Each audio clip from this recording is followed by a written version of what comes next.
Mayam Krumjari, Dominic University Impact News, ni Manug from the Kshetrimayum Premchand Mayamutram Oxeri.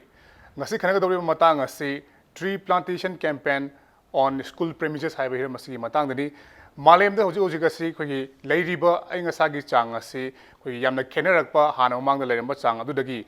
Kariguma Tamda, Nongasi, to give the Shuba, Kariguma Tam Shah to give the Saba, Hana Lemba Mongaduga, Yamna, Ona Bamalak, Washida, Malim Gimui Pumana, Hozik Mak Lady Ba, global warming hybrid, Malim Pumada Sabi Sang Hankalapana Madam Morega, Tolak Payaba Kudung, Chadabakaya Kudung, Tibakaya, Sigi Mayukta, Aquina Kariguma Kradang or Basu, Pakalagadi Hari Bakudung Chadabasing, the Crador Basuma Navagi, Pandamda, Tuanba, Quigi Tabakayama, Packet Pahonerly, Hariba. Tabak Singh Sigi Manung Chana Habitare, Manipur the Su, Tuan, Batabak Kayama, Department Kayama, Packet Hokre, Lorena, Hayeng, Quigi Malim Pumbugi, when environment, the Sigamarena, Education Department, Amadi, Quigi Forest Department, Amadi, all Manipur Working Journalists Union Gi, Hariba, Ahum Habitare Department, Ania Siga Lorena, Quigi, Paumising Yapun Balupam Oiriba, Pami Mayami, Manipur Yapun Moiriba, Amzugolena, Skumlaba, Manipura, Amukta talk to Mawonga. Manipur Laiba School Sing Habitare, Usara Lising, Hupumangarom,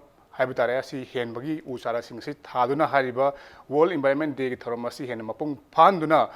Malem the Hoju Hongliba, Anga Sagi Chang, Asida, Karadu Webasu, contribute to Duna, Apapa Maka, the Propungam, Wakalonda, Haying Sulu Toromasi, Pantokodoria, Duga Hariba, Hinamasigi Matang Dangasi, Manung Hutna, Koi Kanakatoriba, Si,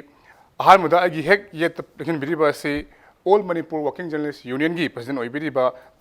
Bijoy Kakchingtabam Tamamustam Oxeri Eduga Matanga Laishram Biriba Sina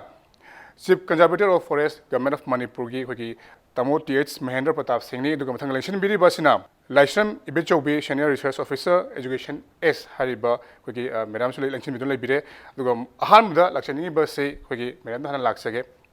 Madam Sumaina Hoki Education Department Haitare Sumaina Ahan Boina Manipur Mugo talk to Mamonda Yamna, Maso in a Paksana, Uta, Bigi Tabak Amaki, Mero Sing Amadi, Tuan School College, Takas, Manishilak Pose,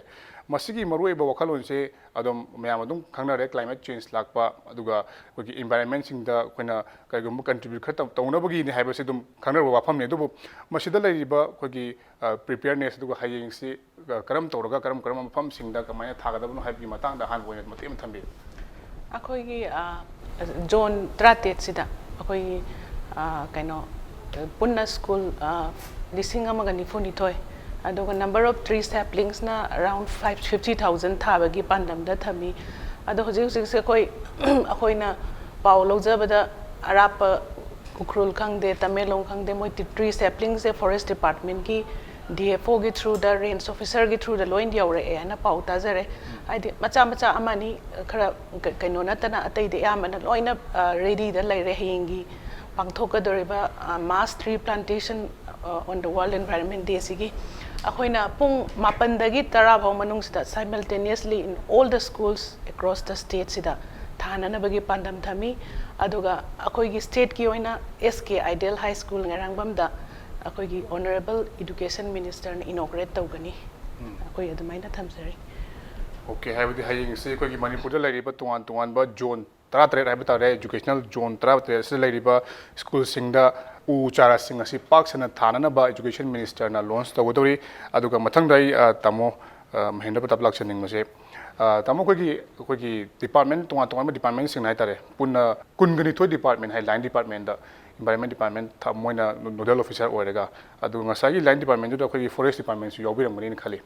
Aduga Sumai Tokuna Kogi Uchara Thaba si National Action Plan on Climate Change in Makada Sahikai Mangagi Hokrapin Masise Aduga Hoji Uchara Tabi Tabaxi Mangi Ban Masamaching Tuan ba Kogi Toronke Amada Taba Hokrapin Ado Handaki Shumana Educational Department Sumana Kusana Tarakase Masikara Wakalon Degino Masi Manung the Lady ideas in the Matim Tambi Masi Manipur Sarkargi the Quadi Fazaba one of the best initiative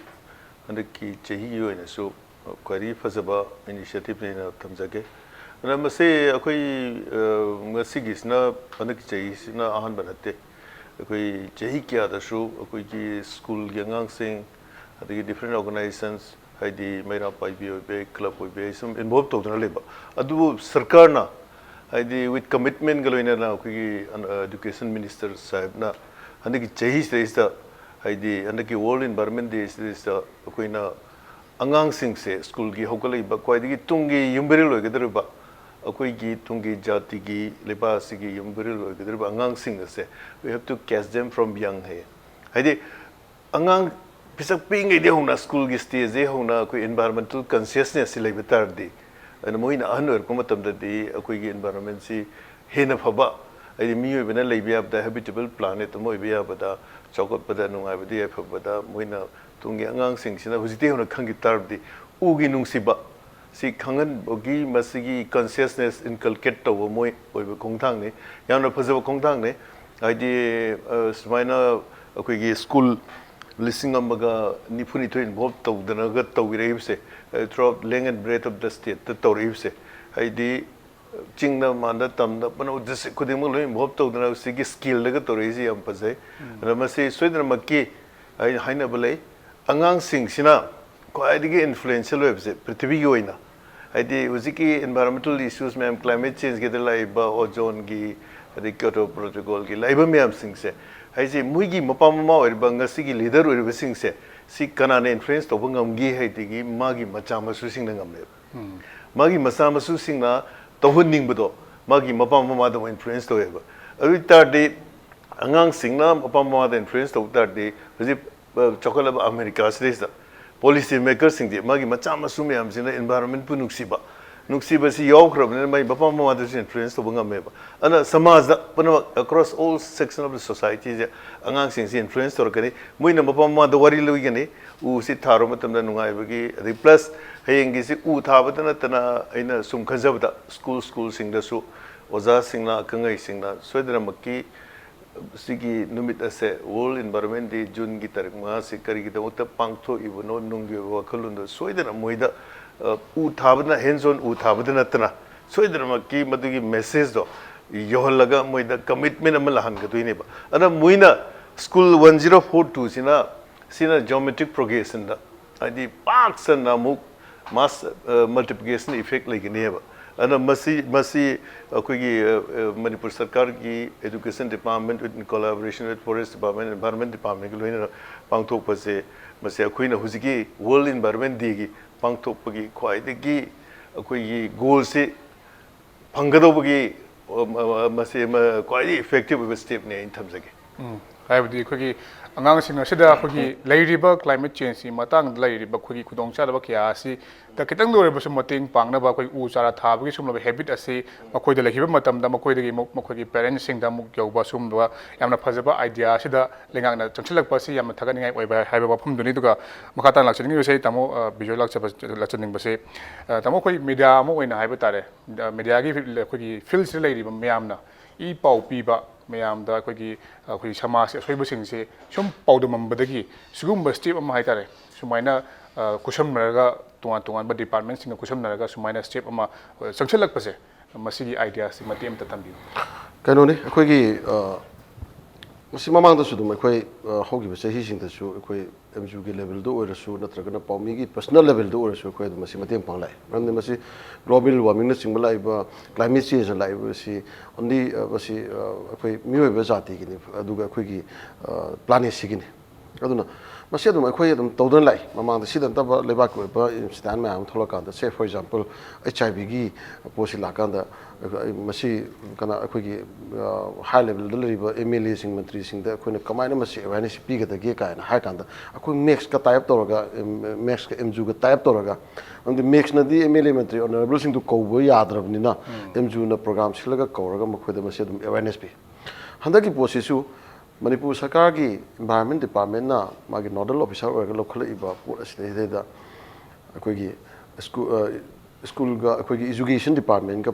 the forest department ka type toraga lak paside da hojiki leiba environment kaithara iba magi global warming laiba tongan ba changes ma climate changes ma laiba masde da khoi iba khakta natana masigi message asi miyam da yohanba satra da yohanba se masi khoi gi mathau tai khoi gi masde da role ama as a media moina masi khoi role si loba chumi hana khalakanda haiba program si da khoi da ningchang biraktana amai to da khoi si media coordinator haigadra amai to na khoi si program si yorobani huje khoi na thamja ningi si su maruina sigumba global gi issue asida ekhoi Manipur pikraba Manipur haiba ngomkhei de leba state asigi miyam jisu ekhoi saruk yaba change ekhoi mamdi kai gino haibu think globally act locally haiba dumaina ekhoi na pithibi da kari thingnari gi pithibi da awana khudong cha da ba mayam se kari thingnari gi masida ekhoi locally kari act to godagi haiba si ekhoi sumena khalakanda masigi posi ekhoi gi hayeng satra sing da ngasai ei mangda si conservative forest na habi khre angang sing da ekhoi na u thaba khak tung da nattaba angang sing da ekhoi na piningi ba message di u mioi ba gi punsi ga u ga yam nakna ba masigi mari se thana ba yaroi da u se leitraga di mioi ba natana pithibi da leba sa pa thawai pan pot mayam se amata leba ngamoi ha ba gi message masi angang sing se khangan ba then u du na saura kanda mana thajagi ba u ma haura kanda saura kanda madu da fawa magi feelings madu da fawa magi nungai ba adu ekoi angang sing da khanganing ba I think ekoi gi school gi hayeng jiba world environment di ni u thaba da natana u si yam nungai ba na ki si forest department ga education department na backup you thorang si within 1 hour da 65,000 saplings thani hai at the simultaneous all the institution 1042 schools including private aduga private schools CBSE and again 80 colleges higher secondary and colleges punna 1122 educational institutions sing madu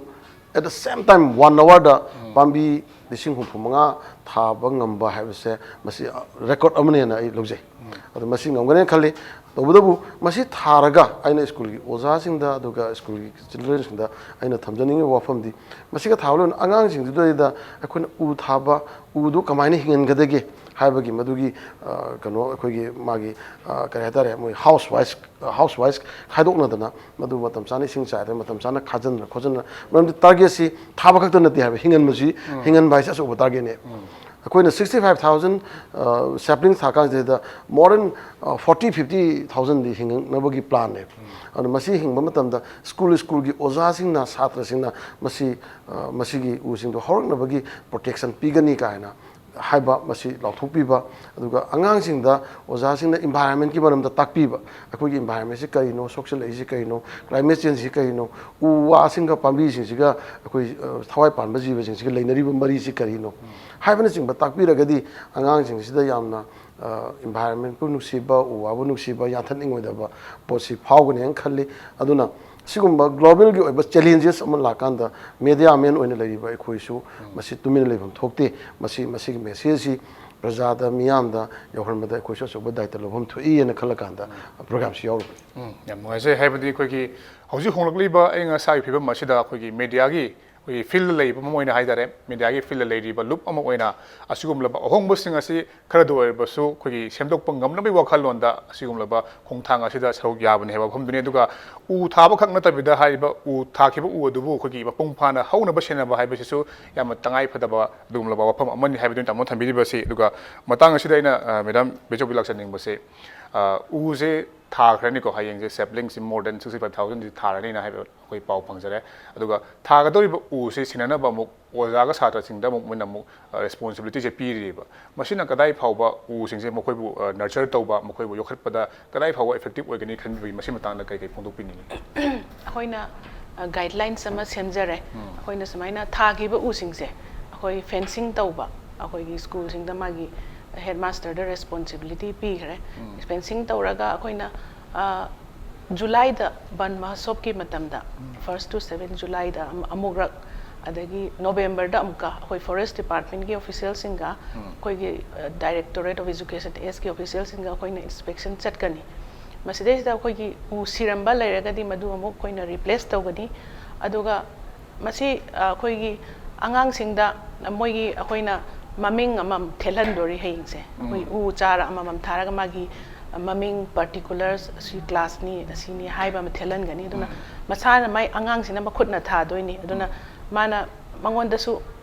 section ba mala ani mai ai khutna thajabani mangonda su masi hauraga di pride ama mangonda leidoini aduna angang sing sida akoina sumaina akoina department side gi tawge na khanjari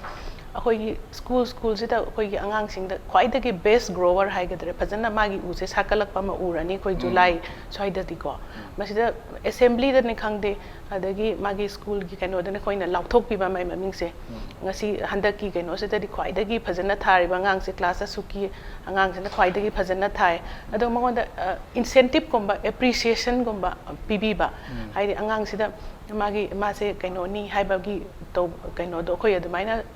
स्कूलसिंगी हेडसिंगदा तौगेना हुजिक कोई थबक पाइखटपा अखोई दुगी order थोकेना खंजरे अदुना अगांगसिंगसिदा अदुमाइना लागादि मोइदसु Moina तौरिबा थबकसे मोइ मसागी own कहीं because कहीं सिदी उ थाबा इसी कोई future investment नि हयेंग वाइफाउ हयेंग माना चाउखला भाउद उसे दुम लेदोइनिना मंगोंदा मागी प्रोटेक्शन दो दु तौना बाना कोई मसी ओइ खोइना सक्सेसफुल ओइनेना खंजे मसी हाइबदि उ थागदोरिबा अंगांसिंग दुदा हाइतारे थारिबा अंगांसिंग अदुइ ममिंग फावबा याहोलगा मखोइदा हयेंग एप्रिसिएशन गुंबा पीदगदि मखोइदसु हेना उ अदुबु खोगी चाउनबा योकपदा हेना थौदांग लहोनिंगबगे वाखलोन अदु फहनगदौरी हाइबा फम अदुनि अदुगा मखाताना आई तामो महेंद्र प्रताप लाक्सनिंग मसे तामो खोगी उ थाबगी मतांगसे उ थाबगी मतांगसे खोगी ngасai पंजाबा national action plan on climate change सी मतंग अखोई सी मखादा लेरिबा पॉइंट निपांग मंग अमा ओइरिबा ngасai national green India mission जे सी मखादा अखोई फॉरेस्ट डिपार्टमेंट से तोआन तोआन मफम क्या अमदा मणिपुर योइना उ चारा क्या अम थाखरे अदुबो होजिक अइना हंगजखिबा मैम हंगजखिबा वहांगदो उ चारा से थार मतुंगदा मखोइबु योखत पिनबा हाइतारे मखोइबु नर्चर तौनबा मीसे मसिगी रेस्पोंसिबल ओइबा मी सिंजी वालक हाइतारे मफमदुगी मीनसु इंसेंटिव पीनी हाइरमगा पीदे दुना अखोई तोकपनी मतम काइथोगा अखोई सुमाइ तौरगा उ सेनरगा लेबा हाइबसे अखोइसु वाइ काइना हाइपुगुंबसे अखोइगी पाउदुगुंबा याम याउबुद तामु थिनबिरमनी सी मतंगना कै थम्बिनिगे मसी करमाइ तौरगदि सुंबा मयाम साइतारे उजे अखोइना सेनरगा मपुंग फाव बक लेहलकपगी सुंबगी स्टेज से कमाइना मेंटेन तौबो ngamgani खनबिबगे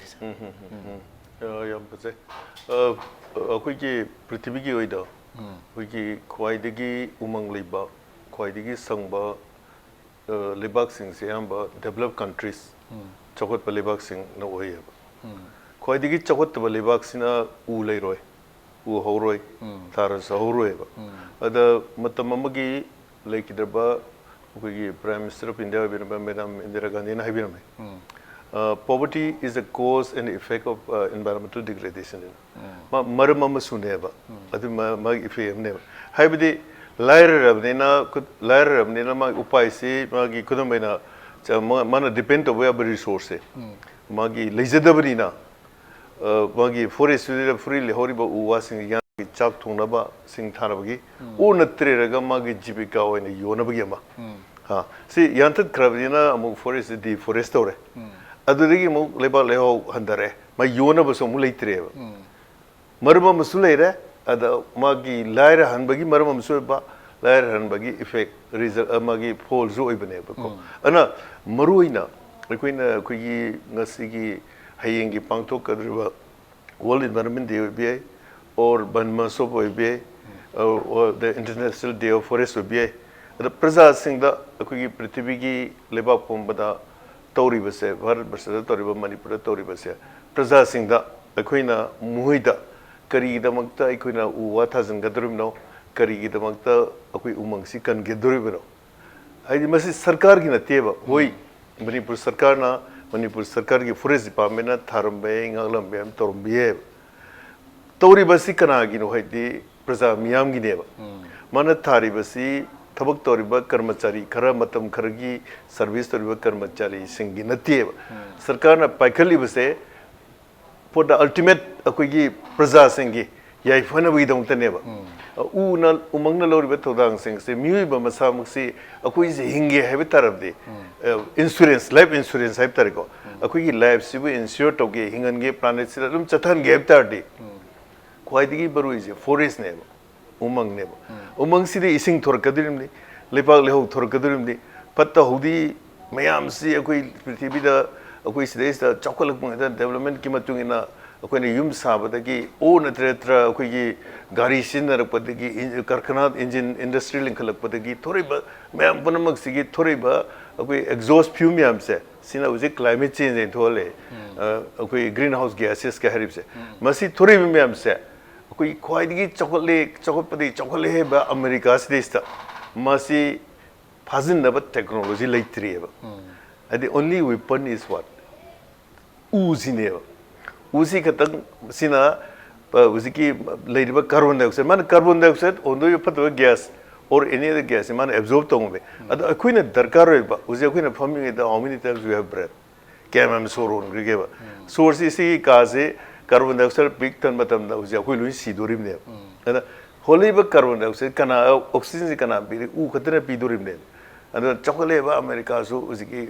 ꯎ ꯅꯠꯇ꯭ꯔꯗꯤ ꯎꯄꯥꯏ ꯑꯝꯇ ꯂꯩꯇꯦꯕ ꯑꯗꯨꯅ ꯄ꯭ꯂꯁ ꯃꯥꯅ ꯄꯤꯒꯗꯧꯔꯤꯕ ꯍꯧꯖꯤꯛ ꯈꯨꯗꯝ ꯑꯣꯏꯅ ꯍꯧꯖꯤꯛ ꯄ꯭ꯔꯤꯊꯤꯕꯤꯗ ꯊꯣꯛꯏꯕ ꯑꯏꯪ ꯑꯁꯥ ꯍꯣꯠꯅꯕꯒꯤ ꯑꯗꯒꯤ ꯏꯁꯤꯡꯒꯤ ꯁꯃꯁ꯭ꯌꯥ ꯍꯧꯖꯤꯛ ꯃꯅꯤꯄꯨꯔꯗ ꯏꯁꯤꯡꯒꯤ ꯁꯃꯁ꯭ꯌꯥ ꯏꯁꯤꯡꯁꯤ ꯄ꯭ꯔꯤꯊꯤꯕꯤꯒꯤ ꯑꯣꯏꯅ ꯏꯁꯤꯡ ꯐꯪꯗꯕ ꯂꯩꯕꯥꯛ ꯍꯧꯖꯤꯛ ꯂꯩꯔꯦ ꯄ꯭ꯔꯤꯊꯤꯕꯤꯒꯤ ꯃꯊꯪꯒꯤ ꯋꯥꯔꯗꯤ ꯀꯔꯤ ꯇꯧꯏ ꯏꯁꯤꯡꯗ ꯇꯧꯅꯤ ꯍꯥꯏ ꯍꯧꯖꯤꯛ ꯏꯚꯟ ꯄꯣꯂꯤꯇꯤꯀꯦꯜ ꯏꯁꯨ ꯑꯣꯏꯔꯤꯕ ꯀꯥꯕꯦꯔꯤꯒꯤ ꯇꯥꯃꯤꯜ ꯅꯥꯗꯨꯒ ꯀꯔꯅꯥꯇꯀꯥ ꯈꯦꯠꯅꯔꯤꯕ ꯁ꯭ꯇꯦꯠ ꯑꯃꯒ ꯁ꯭ꯇꯦꯠ ꯑꯃꯒ ꯈꯦꯠꯅꯔꯤꯕ ꯋꯥꯇꯔ ꯁꯤꯌꯔꯤꯡꯒꯤ ꯑꯦꯒ꯭ꯔꯤꯃꯦꯟ ꯇ꯭ꯔꯤꯕꯨꯅꯦꯜ ꯀꯥꯏꯅ ꯂꯩꯔꯤ ꯃꯌꯥꯝꯁꯦ ꯀꯔꯤ ꯃꯁꯤ ꯄꯨꯝꯅꯃꯛꯁꯤ ꯀꯔꯤ ꯏꯁꯤꯡꯒꯤꯗꯒꯤꯅꯦꯕ ꯑꯗꯣ ꯏꯁꯤꯡ ꯍꯥꯏꯁꯤ ꯂꯛꯖꯔꯤ ꯅꯠꯇꯦ ꯍꯥꯏꯗꯤ ꯏꯁꯤꯡꯁꯤꯗꯤ ꯑꯩꯈꯣꯏꯒꯤ ꯃꯤꯑꯣꯏꯕ ꯑꯩꯈꯣꯏ ꯍꯤꯡꯒꯦ ꯍꯥꯏꯕ ꯇꯥꯔꯗꯤ ꯑꯩꯈꯣꯏ ꯏꯁꯤꯡ ꯊꯛꯇꯕ ꯌꯥꯗꯦ ꯏꯁꯤꯡꯗ ꯂꯣꯏ ꯗꯤꯄꯦꯟ ꯇꯧꯋꯦꯕ ꯄꯣꯠ ꯆꯩ ꯊꯥꯕꯁꯨ ꯆꯥꯛ ꯆꯥꯅꯕ ꯊꯣꯡꯕꯁꯨ ꯍꯥꯏꯖꯤꯅꯤꯛ ꯑꯩꯈꯣꯏ ꯁꯦꯅꯤꯇꯦꯁꯟꯗꯁꯨ ꯑꯗ ꯏꯁꯤꯡ ꯍꯥꯏꯁꯤ ꯀꯔꯤꯅ ꯄꯨꯊꯣꯛꯏ ꯎꯁꯤꯅ ꯄꯨꯊꯣꯛꯀꯗꯣꯏꯅꯦꯕ ꯑꯗꯨ ꯁꯥꯏꯟꯁꯅ ꯇꯦꯛꯅꯣꯂꯣꯖꯤꯅ ꯑꯁꯥꯝ 21st ꯁꯦꯟꯆꯨꯔꯤ ꯆꯥꯎꯈꯠꯂꯦꯕ ꯊꯥ ꯀꯥꯔꯛꯏ ꯃꯇꯝꯁꯤꯗꯩꯁꯤꯗ ꯇꯦꯛꯅꯣꯂꯣꯖꯤꯅ ꯁꯣꯏꯜꯁꯤ ꯔꯤꯀ꯭ꯔꯤꯌꯦꯠ ꯇꯧꯕ ꯉꯝꯕ꯭ꯔꯥꯕ ꯂꯩꯕꯥꯛ ꯂꯩꯍꯥꯎꯁꯦ ꯂꯩꯕꯥꯛ ꯂꯩꯍꯥꯎꯁꯦ ꯑꯩꯈꯣꯏꯒꯤ ꯀꯩꯅꯣ ꯇꯧꯕ ꯉꯝꯕ꯭ꯔꯥ ꯁꯤꯈꯤꯕ ꯖꯤꯕꯁꯤꯡꯗꯣ ꯍꯤꯡꯒꯠꯍꯟꯕ ꯉꯝꯕ꯭ꯔꯥꯕ ꯇꯦꯛꯅꯣꯂꯣꯖꯤꯅ ꯍꯣꯏ ꯈꯔ ꯚꯦꯔꯤ ꯔꯤꯁꯦꯟꯠꯂꯤ ꯑꯩꯅ ꯂꯥꯏꯔꯤꯛ ꯑꯃ ꯄꯥꯕꯗ ꯏꯖ꯭ꯔꯥꯏꯜꯒꯤ ꯗꯥꯎ ꯁꯤꯜ ꯏꯅꯣꯚꯦꯠ ꯑꯅ ꯄꯥꯕ ꯃꯇꯝꯗ ꯂꯩꯈꯤꯗ꯭ꯔꯕ ꯑꯩꯈꯣꯏ ꯀꯩꯅꯣ ꯇꯧꯕ ꯁꯥ ꯃꯈꯜ ꯈꯔꯗꯤ ꯏꯟꯗꯦꯟꯖꯔ ꯈꯔꯗꯤ ꯍꯧꯖꯤꯛ ꯑꯃꯨꯛ ꯍꯤꯡꯒꯠꯍꯜꯂꯦ ꯍꯥꯏꯕꯗꯤ ꯂꯩꯀꯣ ꯑꯗꯣ ꯏꯠ ꯏꯁ ꯚꯦꯔꯤ ꯚꯦꯔꯤ ꯔꯤꯌꯔ ꯌꯥꯝꯅ ꯇꯥꯡꯕ ꯊꯧꯗꯣꯛꯅꯦꯕꯀꯣ ꯑꯗꯣ ꯄꯨꯝꯅꯃꯛꯀꯤ ꯑꯣꯏꯅꯗꯤ ꯑꯃꯨꯛ ꯆꯠꯈ꯭ꯔꯕ ꯖꯤꯕꯁꯤꯡꯁꯦ ꯑꯃꯨꯛ ꯍꯟꯅ ꯍꯤꯡꯕ ꯉꯝꯗꯦꯕ ꯁꯥꯏꯟꯁꯇ ꯑꯗꯨꯅ ꯑꯣꯟꯂꯤ ꯑꯩꯈꯣꯏꯒꯤ ꯄ꯭ꯂꯥꯅꯦꯠ ꯑꯁꯤꯕꯨ ꯑꯩꯈꯣꯏꯅ ꯍꯤꯡꯍꯟꯒꯦ ꯆꯠꯊꯍꯟꯒꯦ ꯍꯥꯏꯔꯒ ꯅꯣꯠ ꯑꯣꯟꯂꯤ ꯃꯤ ꯈꯛꯇꯪ ꯍꯤꯡꯕ ꯌꯥꯕ ꯅꯠꯇꯦ ꯃꯤꯒ ꯂꯣꯏꯅꯅ ꯑꯅꯗꯔ millions of creation ꯂꯩꯔꯤꯕ ꯃꯌꯥꯝꯗꯨꯒꯤ component complex ꯌꯥꯝꯅ ecosystem ꯌꯥꯝ complex ꯑꯩꯈꯣꯏꯅ ꯈꯪꯕ ꯉꯝꯕ ꯅꯠꯇꯦꯕ ꯑꯁꯨꯛ ꯃꯇꯤꯛ ꯑꯃ ꯁꯤ ꯃꯇꯝꯗ ꯑꯍꯨꯝ ꯃꯔꯤ ꯃꯨꯠꯈ꯭ꯔꯗꯤ ꯑꯍꯨꯝ ꯃꯔꯤꯁꯤ ꯊꯣꯔꯛꯄꯗ ꯀꯔꯤ ꯔꯤꯑꯦꯛꯁꯟ ꯊꯣꯔꯛꯀꯗꯦꯕ ꯑꯩꯈꯣꯏ ꯏꯀꯣꯁꯤꯁꯇꯦꯝꯁꯤꯗꯩꯁꯤꯗ ꯖꯤꯕ ꯑꯃ ꯁꯤꯕ ꯃꯇꯝꯗ ꯖꯤꯕ ꯑꯍꯨꯝ ꯂꯣꯏꯅꯤ ꯎꯆꯦꯛ ꯑꯃ ꯁꯤꯕ ꯃꯇꯝꯗ ꯃꯥꯅ ꯃꯔꯨꯗꯨ ꯆꯥꯔꯒ ꯃꯥꯒꯤ ꯗꯥꯏꯖꯦꯁꯇꯤቭ ꯁꯤꯁꯇꯦꯝꯗꯒꯤ ꯊꯣꯛꯑꯒ ꯑꯦꯁꯤꯗꯇꯨꯅ ꯃꯥꯅ ꯑꯃꯨꯛ ꯇ꯭ꯔꯤꯠ ꯇꯧꯔꯒ ꯊꯣꯛꯈꯤꯕ ꯈꯨꯗꯝ ꯑꯣꯏꯅ ꯁꯅꯥꯈꯣꯡꯅ ꯑꯗ ꯗꯣꯗꯣ ꯁꯤ ꯃꯇꯝꯗ ꯖꯤꯕ ꯑꯩꯈꯣꯏꯒꯤ ꯃꯐꯝꯗꯨꯗ ꯍꯧꯕ ꯎ ꯑꯃ ꯑꯃꯨꯛ ꯍꯟꯅ ꯃꯔꯨ ꯑꯗꯨ ꯍꯨꯟꯕ ꯉꯝꯗꯅ ꯇꯧꯗ꯭ꯔꯦ ꯃꯁꯤꯅ ꯂꯣꯏꯅ ꯃꯦꯟꯇꯦꯟ ꯇꯧꯒꯦ ꯍꯥꯏ ꯇꯥꯔꯗꯤ ꯑꯩꯈꯣꯏ ꯎꯃꯪ ꯅꯠꯇ꯭ꯔ ꯎꯁꯤ ꯂꯩꯍꯟꯗꯕ ꯌꯥꯗꯕ ꯍꯥꯏꯕꯗꯤ ꯑꯩꯈꯣꯏꯒꯤ ꯎꯁꯤꯡ ꯑꯁꯤ ꯑꯩꯈꯣꯏꯅ ꯊꯥꯔꯒꯁꯨ ꯊꯥꯔꯤꯕ ꯑꯩꯈꯣꯏꯒꯤ ꯂꯩꯉꯥꯛꯅ ꯁꯨꯝꯅ ꯄꯥꯏꯈꯠꯂꯒ ꯊꯥꯔꯤꯕ ꯎꯁꯤꯡ ꯑꯁꯤ ꯑꯩꯈꯣꯏ ꯃꯤꯌꯥꯝꯒꯤꯗꯃꯛꯇꯅꯤ ꯑꯗꯨꯅ ꯃꯁꯤꯗ ꯑꯩꯈꯣꯏꯒꯤ ꯔꯦꯁꯄꯣꯟꯁꯤꯕꯜ ꯑꯁꯤ ꯌꯥꯝꯅ ꯆꯥꯎꯅ ꯂꯩ ꯑꯩꯈꯣꯏꯅ ꯂꯩꯉꯥꯛꯅ ꯁꯤꯜꯂꯦ ꯍꯥꯏꯗꯨꯅ ꯑꯩꯈꯣꯏꯅ ꯂꯩꯊꯣꯛꯑꯒ ꯂꯩꯕ ꯅꯠꯇ꯭ꯔꯒꯅ ꯑꯩꯈꯣꯏꯅ ꯃꯈꯣꯏꯅ ꯏꯟꯁꯦꯟꯇꯤꯚ ꯄꯤꯗꯦ ꯍꯥꯏꯗꯨꯅ ꯊꯤꯕꯒꯤ ꯃꯍꯨꯠꯇ ꯍꯥꯏꯔꯤꯕ ꯎꯁꯤꯡ ꯑꯁꯤ ꯃꯄꯨꯡ ꯐꯥꯅ ꯍꯧꯅꯕ ꯑꯩꯈꯣꯏꯅ ꯍꯣꯠꯅꯕ ꯍꯥꯏꯕꯁꯤ ꯑꯩꯈꯣꯏ ꯄꯨꯝꯅꯃꯛꯀꯤ ꯊꯧꯗꯥꯡꯅꯤ ꯍꯥꯏꯕ ꯋꯥꯐꯝꯗꯨꯅꯤ ꯇꯥꯃꯣ ꯊꯝꯕꯤꯔꯤꯕꯁꯦ ꯑꯗꯨꯒ ꯑꯩ ꯇꯥꯃꯣ ꯕꯤꯖꯣꯏ ꯂꯥꯛꯆꯅꯤꯡꯕꯁꯦ ꯇꯥꯃꯣ ꯑꯩꯈꯣꯏꯒꯤ ꯉꯁꯥꯏꯒꯤ ꯇꯥꯃꯣꯅ ꯄꯟꯕꯤꯈꯤꯕ ꯑꯩꯈꯣꯏꯒꯤ ꯎꯁꯤ ꯌꯥꯜꯂꯒ ꯑꯩꯈꯣꯏꯒꯤ ꯆꯥꯛ ꯊꯣꯡꯕ ꯈꯣꯠꯄ ꯌꯨꯝꯒꯤ ꯁꯤꯖꯤꯟꯅꯕꯁꯦ ꯑꯗꯨꯒ ꯇꯣꯉꯥꯟ ꯇꯣꯉꯥꯟꯕ ꯃꯐꯝ ꯀꯌꯥꯗꯁꯨ ꯑꯩꯈꯣꯏꯒꯤ ꯎꯁꯤ ꯄꯥꯛꯇꯛꯅꯅ ꯌꯥꯜꯂꯒ ꯑꯩꯈꯣꯏꯒꯤ ꯖꯨꯝ ꯀꯜꯇꯤꯚꯦꯁꯟꯒꯨꯝꯕ ꯁꯤꯖꯤꯟꯅꯔꯛꯄ ꯁꯤꯒꯨꯝꯕ ꯃꯌꯥꯝꯁꯤꯒꯤ ꯀꯣꯛꯅꯕ ꯍꯥꯏꯗꯅ ꯑꯩꯈꯣꯏꯒꯤ ꯏꯟꯗꯤꯌꯥꯒꯤ ꯄ꯭ꯔꯥꯏꯝ ꯃꯤꯅꯤꯁꯇꯔ ꯅꯔꯦꯟꯗ꯭ꯔ ꯃꯣꯗꯤꯒꯤ ꯃꯤꯡꯗ ꯑꯩꯈꯣꯏꯒꯤ ꯐ꯭ꯔꯤꯗ ꯒ꯭ꯌꯥꯁ ꯀꯅꯦꯛꯁꯟ ꯁꯤꯒꯨꯝꯕ ꯀꯌꯥ ꯑꯃꯁꯨ ꯍꯧꯗꯣꯛꯈ꯭ꯔꯦ ꯑꯗꯨꯒ ꯑꯩꯈꯣꯏꯒꯤ ꯑꯜꯇꯔꯅꯦꯇꯤꯚ ꯑꯦꯔꯦꯟꯖꯃꯦꯟ ꯑꯃ ꯍꯥꯏꯇꯥꯔꯦ ꯖꯨꯝ ꯀꯜꯇꯤꯚꯦꯁꯟ ꯇꯧꯕꯁꯤꯡꯁꯤꯒꯤ ꯑꯣꯏꯅꯁꯨ ꯃꯁꯤꯒꯤ ꯑꯩꯈꯣꯏꯒꯤ ꯏꯔꯣꯏ ꯂꯣꯏꯕꯅꯤ ꯈꯪꯗꯦ ꯑꯗꯨꯒ ꯃꯤꯊꯨꯟ ꯂꯣꯏꯕꯅꯤ ꯈꯪꯗꯦ ꯃꯣꯏ ꯇꯧꯅꯕ ꯄ꯭ꯂꯥꯟ ꯀꯌꯥ ꯑꯃꯁꯨ ꯍꯧꯗꯣꯛꯅꯕ ꯑꯩꯈꯣꯏ ꯁ꯭ꯇꯦꯠ ꯂꯩꯉꯥꯛꯀꯤ ꯆꯤꯐ ꯃꯤꯅꯤꯁꯇꯔꯅ ꯐꯥꯎꯕ ꯍꯥꯏꯈꯤꯕ ꯂꯩꯈ꯭ꯔꯕꯅꯤ ꯑꯗꯨꯕꯨ ꯎ ꯀꯛꯊꯠꯄ ꯎ ꯌꯥꯟꯊꯠꯄꯒꯤ ꯆꯥꯡꯁꯤ ꯁꯨꯝ ꯍꯦꯜꯂꯛꯄ ꯍꯥꯏꯇꯥꯔꯦ ꯁꯤꯒꯨꯝꯕ ꯑꯩꯈꯣꯏꯒꯤ ꯄꯣꯂꯤꯁꯤ ꯀꯌꯥ ꯑꯃ ꯁꯦꯝꯃꯁꯨ ꯑꯗꯣ ꯃꯁꯤꯒꯤ ꯃꯔꯝꯁꯦ ꯀꯃꯥꯏꯅ ꯑꯣꯏꯕ ꯌꯥꯏ ꯑꯗꯨꯒ ꯃꯁꯤ ꯀꯔꯤ ꯇꯧꯔꯒꯗꯤ ꯐꯒꯅꯤ ꯍꯥꯏꯕꯁꯦ ꯀꯃꯥꯏꯅ ꯊꯝꯕꯤꯅꯤꯡꯉꯤ ꯃꯁꯤ ꯀꯩꯅꯣꯅꯤ ꯑꯩꯈꯣꯏꯒꯤ ꯚꯥꯔꯠ ꯁꯔꯀꯥꯔꯅ ꯑꯗꯨꯒ ꯃꯅꯤꯄꯨꯔ ꯁꯔꯀꯥꯔꯒꯤ ꯂꯦꯚꯦꯜꯗꯒꯤ ꯍꯥꯏꯗꯤ ꯒꯚꯔꯟꯃꯦꯟꯠꯀꯤ ꯂꯦꯚꯦꯜꯗꯒꯤ ꯁꯤꯒꯨꯝꯕ ꯑꯁꯤ ꯇꯧꯗꯅꯕ ꯍꯥꯏꯗꯅ ꯇꯣꯉꯥꯟ ꯇꯣꯉꯥꯟꯕ ꯄꯣꯂꯤꯁꯤ ꯁꯦꯝꯈ꯭ꯔꯦ ꯑꯗ ꯈ꯭ꯋꯥꯏ ꯂꯣꯏꯔꯤꯗꯤ ꯄꯣꯂꯤꯁꯤ ꯑꯗꯨ ꯏꯝꯄ꯭ꯂꯤꯃꯦꯟꯠ ꯇꯧꯔꯤꯕ꯭ꯔꯥ ꯇꯧꯗꯕ꯭ꯔꯥ ꯑꯗꯨ ꯏꯐꯦꯛꯇꯤꯚꯂꯤ ꯏꯝꯄ꯭ꯂꯤꯃꯦꯟꯠ ꯇꯧꯔꯒꯗꯤ ꯇꯥꯔꯒꯦꯠꯇꯨ ꯈꯔꯗ ꯑꯣꯏꯔꯁꯨ ꯐꯪꯒꯗꯕꯅꯤ ꯍꯥꯏꯕ कोई ग्यास ये ले प्राइम मिनिस्टर मोदी की मखा कोई ग्यास ले यस कोई स्वाई की अर्बन एरिया की स्वाई की इम्फाल की दी कोई मागी कंसर्न एमएलए सिंह दुना कई दुना का खबर की पाउंगी कौ दुना ग्यास में थे खबर यावरी but the problem is that other remote area दा चिंगी लंबी थोंग फटखिद्रबा जगह दा यौरब्रा यौदिब्रा सी कोई फजन मॉनिटर तौबम चंगे अदगी कोई मरुइना याम सेंगबदी पब्लिक की अवेयरनेस प्रजा की अवेयरनेस कोई चंगे साई करोना कंजर्वेटिव फॉरेस्ट हाबीगिबा मसा मागी हिंगबगी सर्वाइवल अदुगा सर्वाइवल अदु सर्वाइव तौनो होनबदा मागी अकोइबदा लेरिबा उवा मागी रिसोर्स नेचुरल रिसोर्सिंग अदुदा ताइनरे मसीदी मसा दामने हिंगदा यादबनिना दलुरीदी मसी करी नमो सिनगदे ngасai हाबीग्रे जूमिंग कल्टीवेशन जी मसी थिंगनबा हाइदना अकोइना खबर तौजरपसे सुक सांगम से 35 इयर्स प्लस खबर तौजरपसे अदु अकोइना खबर तौरपदे दुम जूमिंग कल्टीवेशन थिंगदमनि हाइदना पॉलिसी प्रोग्राम मयाम सेमखरे होजिगी हाबी दुनि मेथुन नोइबगी करी मा हाउ फार अदुगुम्बा प्रोग्राम अदु पॉलिसी अदु कयाम यामना सक्सेसफुली अदु इम्प्लीमेंट तौरिगे अदुदा ngасai अखोगी प्रजा की माइकेदगी सुमदु थमोय सेंगना सक्सेस होइनबो होनरिब्रा सी मॉनिटर तौबा सरकार की माइकेदगी और लेंगा की माइकेदगी मसी मॉनिटर तौबा माइकै सुमना चलिब्रा से अखोय यंगजन बचंगे अदुगा प्रजा सिंग साइतगी सु प्रजा सिंग वखनदगी सु उ लेत्रदी प्लानेट असिदा अखोय थवाई पानबा जीब अमत लेबा ngमोय हाबसे अखोय खंगबा चंगे ngasi अखोय अर्बन एरिया दा तंगनरिसि अखोय कंक्रीट जंगल हाइनर एसिन अदुना सिदे दे अखोय अखोय उ चार से अखोय अर्बन हाइबलिटी अदुगा कनो हाइबलिटी रुरल हाइबलिटी उ चार थाबा चंगी चिंग पात तुरेल से फजना उ सि मरांग कायना हकान ngасai हाबिग्रे उ लेतबदगी उजि इसिंग की प्रॉब्लम दा इसिंग फंगदब अखोय हुजि निंगदम दादा अखोय इम्फाल मक्ता इम्फाल मयो मक्ता इसिंग फंगदब प्रॉब्लम निंगदम दा नतब हुजि कालियन की मतम से होबा हुजि नुंजु था मतम से इसिंग फंगद्रिनि कइगनो हाकान दा इसिंग अफब लेत्रे अदुना मयाम उबिरंगनि हुजि इसिंग लेबदा फैमिली अमना नो इसिंग फजना तोटीगा ताबा मफमददी खंगद्रे तोटीगा तादा मफमददी इसिंग की टैंकर मयाम होलिस मसी सरकार की प्राइवेट की मसीदा मी खरदी एम्प्लॉय ओइदना पेशेंट लंबी तालमने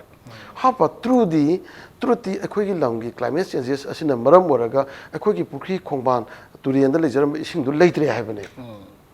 that means अखोई मियो बना मधु नेचुरल ओइबो उवा यांथक पचिंग मान कोथो पसिगी मधुगी डैमेज अखोइना फंगजबने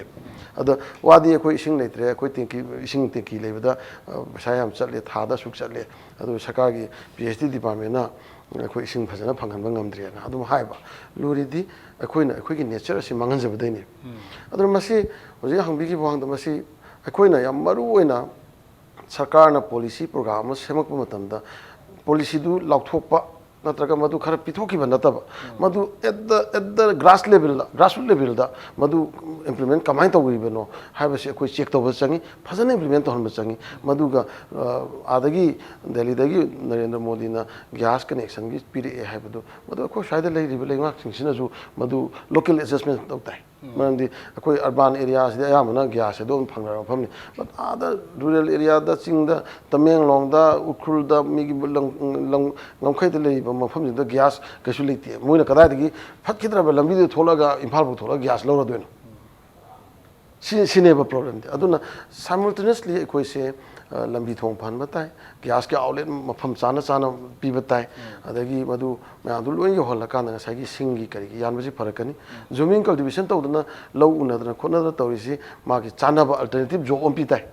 ममदी अल्टरनेटिव जॉब यावददम यालकनी दम लौरकनी सी यारो मधु कमाइना एट द ग्रास लेवल दा कमाइना मसी इंप्लीमेंट तौरिबसी इफेक्टिवली योरब्रा योदिब्रा से लेंगांगना मसी मॉनिटर तौब चंगे अदुगा मधु फजना योरगदी देन पब्लिक तसु मियाम तसु उ लेत्रगदी माले मसले द थवाई पामा जीबम त लेब ngमोय हाइबसिगी अवेयरनेस टु लेरगदी आई मसी अवेयरनेस पीना बस होना तामनि लेंगाना होना ताबनी इंटेलेक्चुअल सर्कल दगी एकेडमिशियन में आम दगी फॉरेस्ट डिपार्टमेंट दगी एजुकेशन दगी मसी अवेयरनेस पीना बसु छात्र सिंह हदकी मणिपुर सरकार ना लोकल लेबा अपिक पंगांग सिंह स्कूल कॉलेज सिंह दा मरुन तुंगी युम्बिरेल ओगदो मखोदा सिगुम बगी प्रोग्राम को लोकल इसे एदी हम एप्रिशिएट तवे ai masi soin phara kane khali people gi awareness le hanji then policy me am do sakar se me policy me am do matik maya da lusan na ta at level grassroots level da yo honna ba koi honor ga di masi am effectively tamna phara kane khali hai budi koi gi lengang na pakhat ki ba tuan ba policy me ya masi thabak ta onthok pai basi khwaidagi maroi ba phomni haibani haibadi maram di kaigino haiba matam da tuan ba policy kya am pakhat laga su hariba policy do khagi grassroots level lagi fazana mathau tau dabana maram oiraga khoi policy do thamkhiba pandam madu yobo phangde ba phom asini hariba phom sida khoi break am da lojage aduga break matung yam thuna jarake impact news su mieng ta don laibi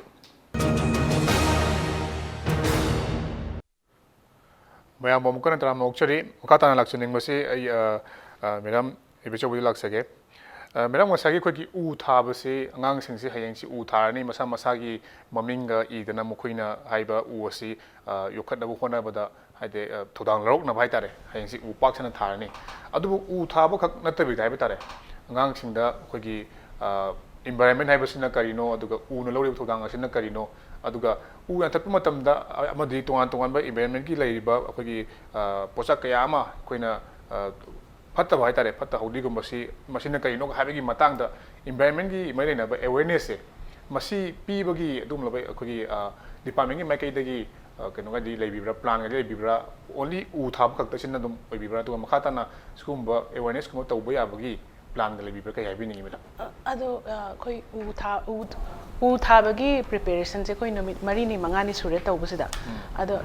Kano Koi school headmaster or principal Yarok Angang Singsiga. Puna Singdo Kotok Dana Tobase, Koina Chatluraga, Yingzavadus Uzare. Masidez, who principal, headmaster, the teachers, ma'am, do not angang sing the Sini Ugi, Kanaba, Konaba, Dum High, Ado Lab Oina, school dugi awareness, people say, Haying in Mesida, Punkai, Mokaimu, class to the Lab Angang Singdo, Tauraga, Adugi, Magi, Ugi, Kanaba, Kari, Maramgi Tarino. Tabaloraga kari tawbagi yagi haibagi awareness to akoi dum chinjaraga dum akoi tawhon ba yagani adu hujik maki akoi plan budi u thabasini adu somna haibi bagi dumaina akoi awareness e dum moida dum science teacher mogi environmental teacher na adu bo hayeng gi numit sida hena pibana hena magi importance to hena kaino oina bagi damakta akoi matam khradang orsu hayeng gi numit sida khaidu oga akoi pungkhai amtang orsu magi class room to the Changaga, Angang Singida, Maso in the Amam the High Banataba, Maso in Adugi awareness program, the Koi High Tobagi Koi Sinjabadum Yagani. I would Utabaka with the habitat, Unalori to dancing a simiam, the Kanganava, half an hour or books or so Hoki Haying in the Minashida awareness program among Habitat School Kudimaka, Shinba Yabu, Topoli have a Pomdoni, Makatanai, Tamu Mahendra Pratap will say. Tamu Huduxi, Lady River, climate people must see that Lady Miamzi, Manipur Miamzi. See, aware we hand Lobibra, I be school Saturday in a Horaga, intellectual level, Lady Badua, to one, Sakaka, official staff, in Moimo Habitat. Makoise, aware we hand Lobibra, aware we Namakoisu, some neglect to Libra, I would do Wahangs in the Hilux and English, Maramdi, climate change in Maruina Malim, the Toybase. Maruina Mui Banahena, Tuan Habitat, Masai climate change Laxavatam, the Mui Banahena change Kongyang Tuan Baitare, Machi speedy one Baitare. The Masi Matang, the Koi Manipuri, Miam say awareness or big chance, Kiam, Wally heavy Matang Matim. Young Luba question go. The climate change is a pretty good century, the climate change over the way somebody. Singh ko yam ingam badi gi usimi lebya bagi stage la ide ma haidi mathak ta kuyom sina atmospheric kuyom sina compound le kan da koi gi mi ing bazi be lebya bagi condition si pora koi si mi si le ide ma ana prithvi da koi Manipur su dungai climate change je ahan bada scientist sing da international panel on climate change prithvi gi for best scientist sing da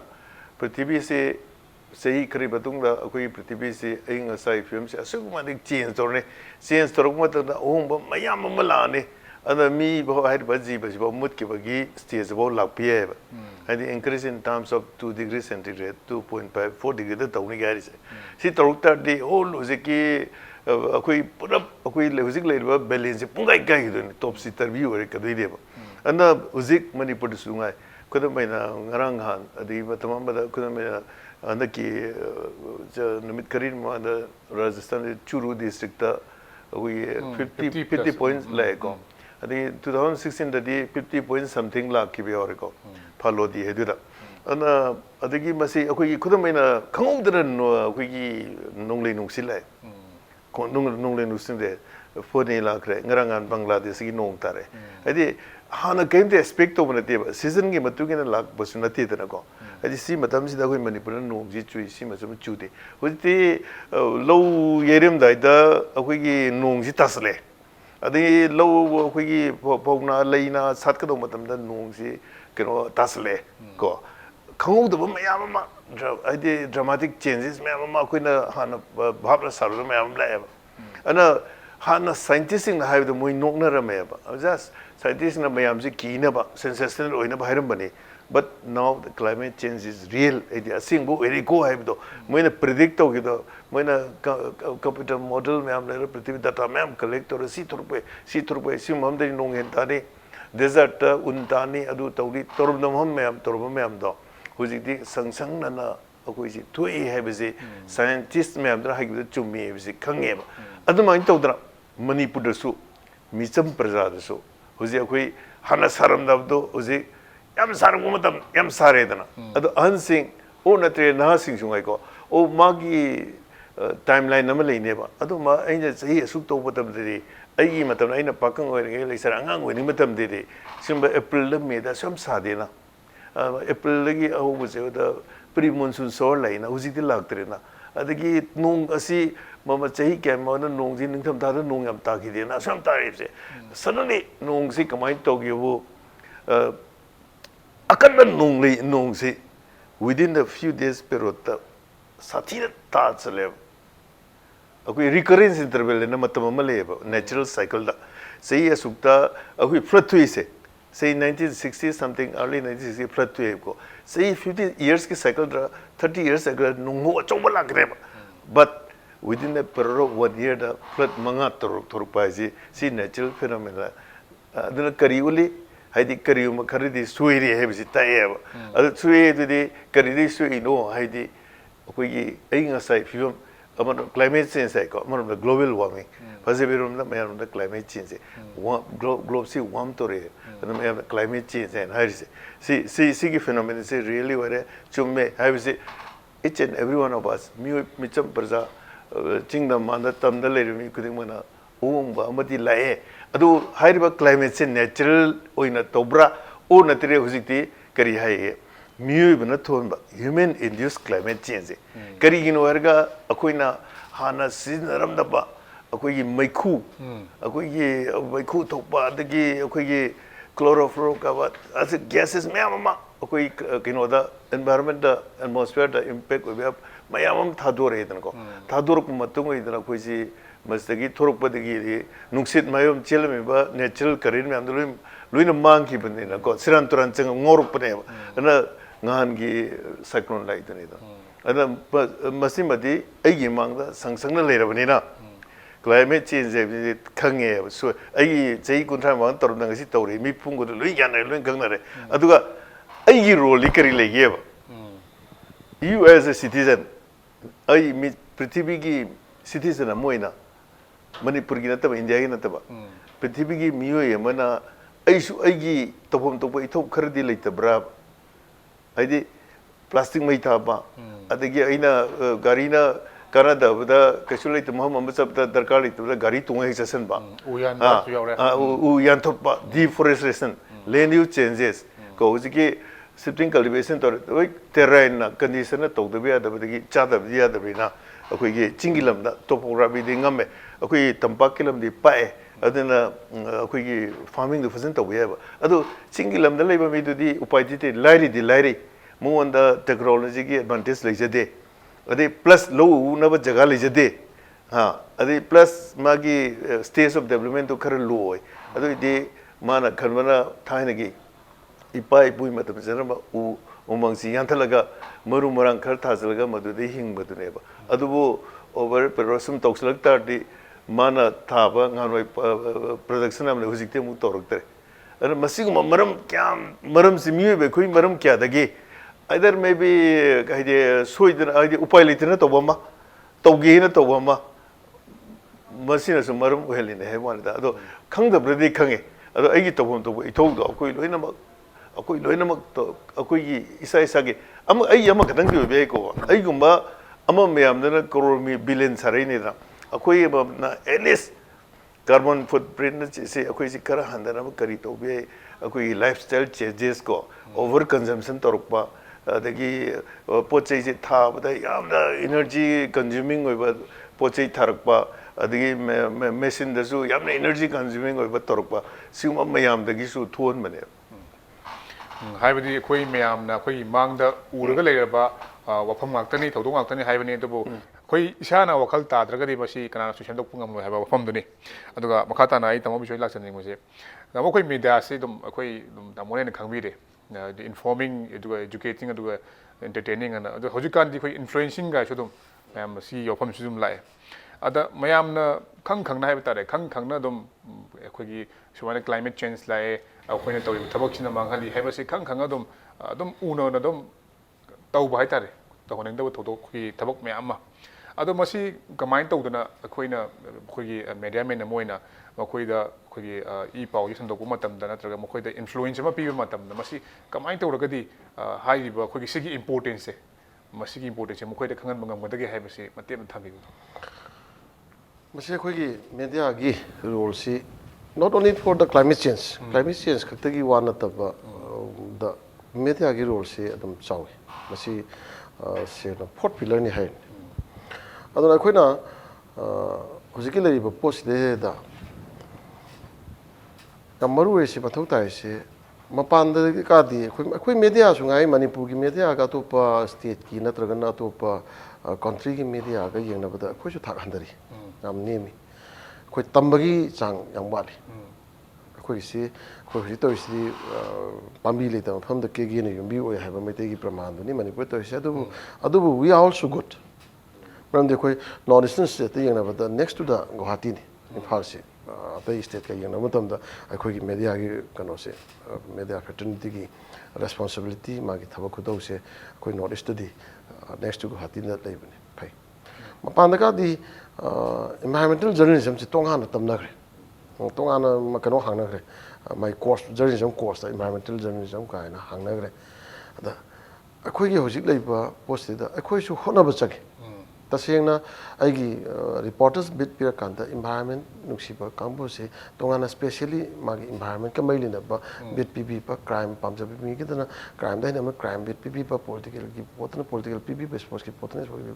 masiku maga se khoi khara khoi gi newspaper houses sing media houses sing sama sing ba khar to chang khoi ri to ri di accept expose ki dabu khara khaido pra atai di mayam tu yani political ki salo sakani crime ki salo sakani mayam tu yani to se specialization si to da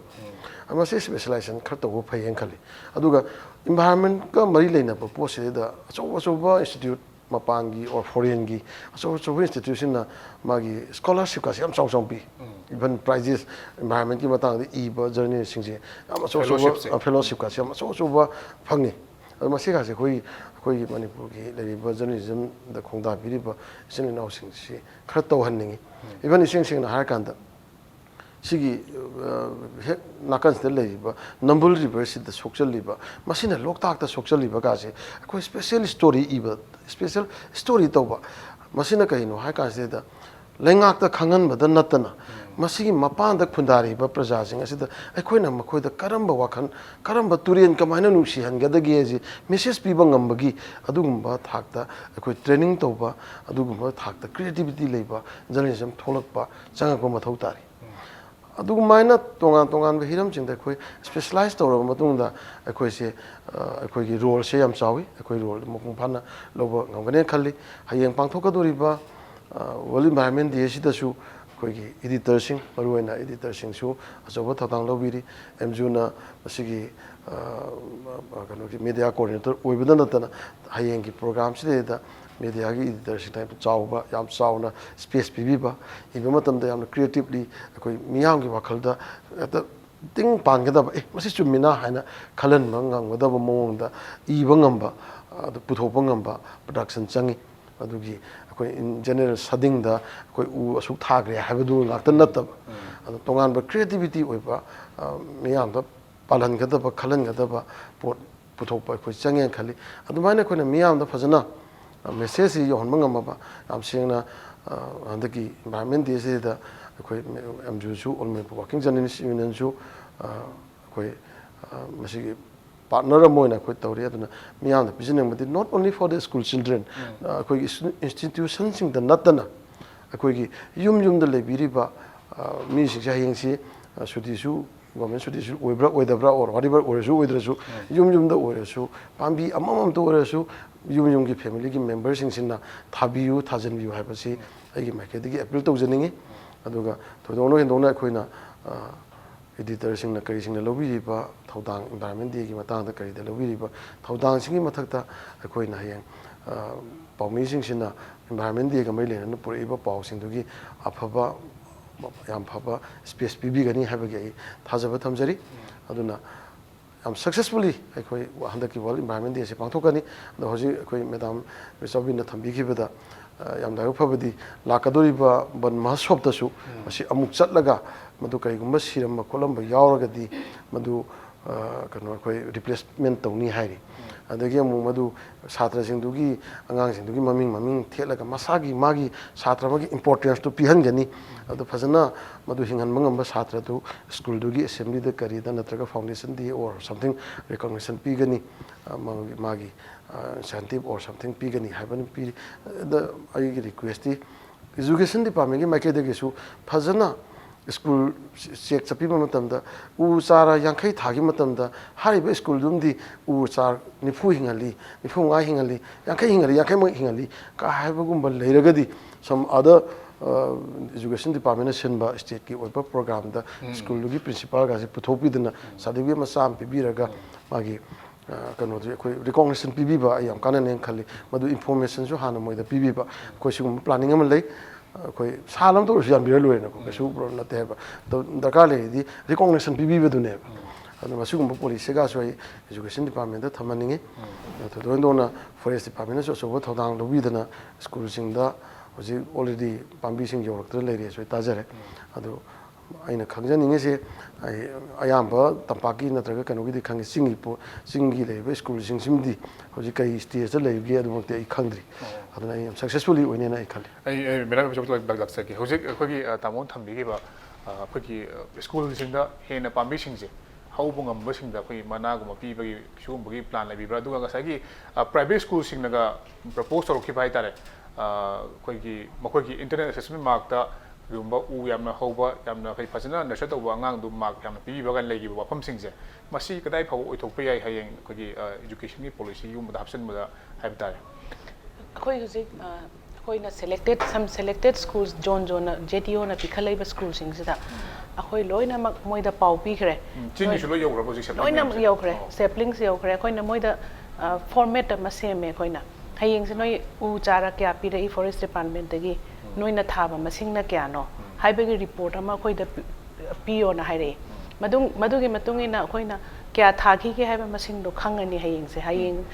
by evening ꯑꯗꯨꯝ ꯂꯣꯏꯅꯃꯛ ꯑꯩꯈꯣꯏ report collect ꯇꯧꯔꯅꯤ along with the photographs ꯑꯗꯨꯒ ꯑꯗꯨꯒꯤ ꯃꯇꯨꯡꯗ ꯑꯩꯈꯣꯏꯅ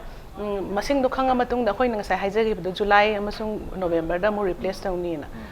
ꯁꯤꯔꯝꯃꯒꯁꯨ ꯑꯗꯨꯅ ꯑꯩꯈꯣꯏꯅ ꯃꯥꯒꯤ ꯀꯌꯥꯝ ꯍꯤꯡꯉꯤ ꯀꯌꯥ ꯊꯥꯈꯤꯕꯒꯤ ꯑꯗꯨꯒꯤ ꯔꯦꯀꯣꯔꯠꯇꯨꯗꯤ ꯑꯩꯈꯣꯏ ꯑꯗꯨꯝ ꯈꯪꯕ ꯉꯝꯃꯅꯤ ꯑꯗꯨꯒ ꯉꯁꯥꯏ ꯁꯥꯔ ꯀꯩꯅꯣꯅ ꯑꯩꯈꯣꯏ MJUꯒꯤ ꯄ꯭ꯔꯦꯁꯤꯗꯦꯟꯅ ꯍꯥꯏꯕꯤꯈꯤꯕ ꯑꯩꯈꯣꯏꯒꯤ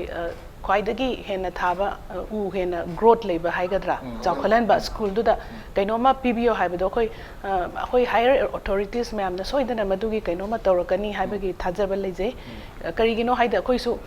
ꯃꯁꯤ ꯉꯁꯤꯗꯪ ꯍꯌꯦꯡꯗꯪ ꯎ ꯊꯥꯔꯒ ꯇꯣꯛꯄꯒꯤ ꯀꯩꯅꯣ ꯄꯥꯟꯗꯝꯗ ꯅꯠꯆꯗꯦ ꯑꯩꯈꯣꯤ ꯔꯤꯄꯣꯔꯠ ꯃꯌꯥꯝ ꯑꯃ ꯀꯂꯦꯛ ꯇꯧꯔꯤ ꯀꯌꯥ ꯁꯤꯔꯤ ꯆꯠꯂꯒ ꯑꯣꯐꯤꯁꯤꯌꯦꯜꯁ ꯃꯌꯥꯝ ꯐꯣꯔꯦꯁꯠ ꯗꯤꯄꯥꯔꯠꯃꯦꯟꯠꯒ ꯌꯥꯎꯔꯒ ꯌꯦꯡꯒꯗꯣꯔꯤ ꯑꯗꯨꯅ ꯀꯔꯤꯒꯨꯝꯕ ꯃꯁꯤꯒꯤꯗꯩꯁꯤꯗ ꯀꯔꯤꯅꯣꯃ ꯈ꯭ꯋꯥꯏꯗꯒꯤ ꯍꯦꯟꯅ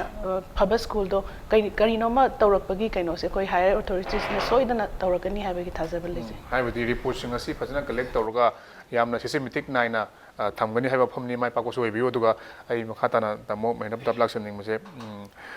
ꯇꯥꯃꯣ ꯉꯁꯥꯏꯒꯤ ꯑꯩꯈꯣꯏꯒꯤ ꯁꯦꯞꯂꯤꯡꯁꯤꯡꯁꯦ ꯃꯁꯤ ꯑꯩꯈꯣꯏꯒꯤ ꯃꯅꯤꯄꯨꯔꯒꯤ ꯑꯩꯈꯣꯏꯒꯤ ꯃꯤꯌꯥꯝꯅ ꯍꯥꯏꯇꯥꯔꯦ ꯊꯥꯅꯤꯡꯕ ꯃꯇꯝꯗ ꯑꯗꯨꯝ ꯐꯪꯒꯗ꯭ꯔꯥ